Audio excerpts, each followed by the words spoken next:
Since we're getting into reloading, I'm going to make some videos on reloading here. I'm making this as just basically a video about safe reloading practices. And like the title said, hey, I was reloading and my gun blew up. Alright.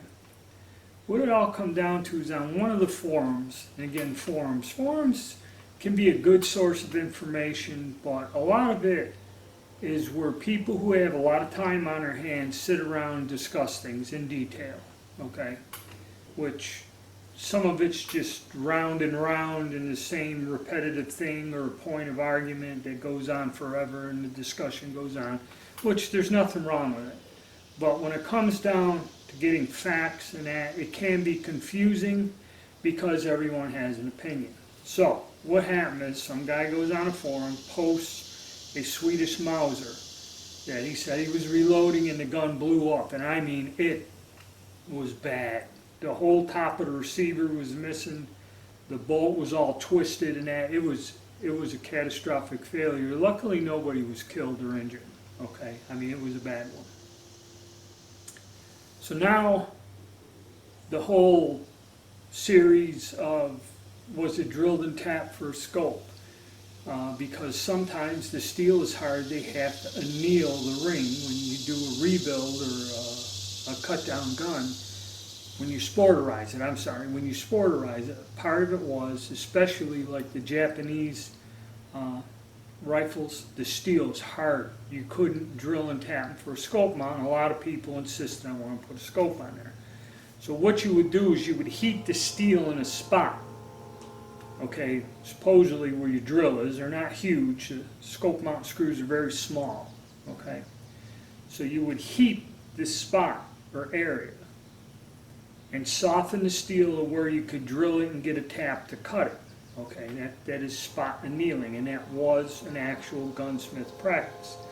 That's why if you want a sporting rifle, go to the store and buy one. You know, don't try to modify these military guns.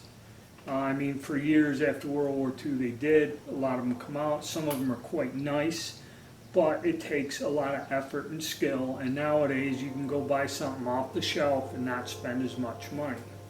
And the amount of surplus guns around that are available cheaply for modification is a bygone era. So anyway, getting back to reloading safety.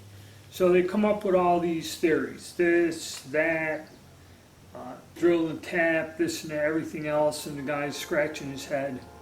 And finally he comes back, and it comes down to when he was doing the reloads. IMR powders have colored labels, okay? And what he did is, I know the two powders, the labels are almost the same shade of colors, very light difference, and they have the number on the label. I got these two here as an example. Okay, what the guy did where he had the powder, he just said, hey, orange reddish can, grab that one. And he grabbed the wrong powder because it had a similar color label. Now, as far as I'm concerned, I could see where he was in a hurry, he didn't want to waste a lot of time. And something like actually reading the label and looking at the number to make sure you have the right powder, irregardless of the color of the label. You know, who has time for that? You know, my time's valuable. I ain't gonna do it. This reddish orange can, that's it. All right. And then finally he admitted that's what he did. He substituted, he put the wrong powder in there, overpressurized it, and blew the gun up himself. So there's nothing wrong with the gun.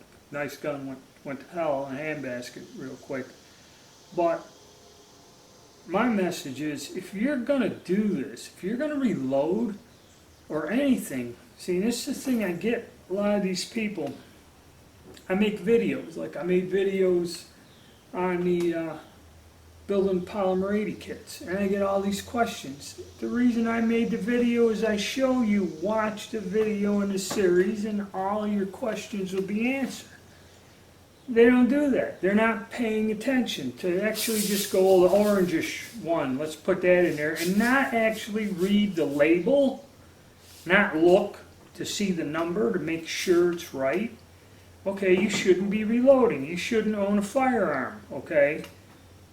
All right, this is what I mean. You have to pay attention, okay, no matter what you're doing, whether you're reloading or you're collecting these guns or building these guns.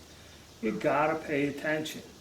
I've never seen such ridiculous stuff in my life for somebody that, you know, really, I just grabbed their arm because the color was similar. I didn't bother to read it or do anything or, you know. And that's one of the reasons why sometimes, you know, a lot of this stuff on YouTube and questions people ask and that, it just gets on my nerves. You know, I can't really believe it. You know, it's pretty simple. You know, 4831, 3031. Mixing these two up would not be good. You don't go by the colorish label thing, okay? I mean, unreal.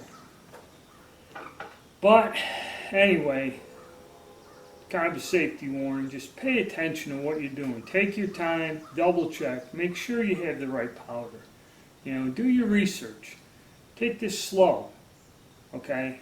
And then you can enjoy this hobby without damaging your gun or killing yourself, you know? I mean, when I seen that, it baffles me how people can do this. But, you know, I just wanted to talk about it and make a video just telling people, just take your time and pay attention to what you're doing.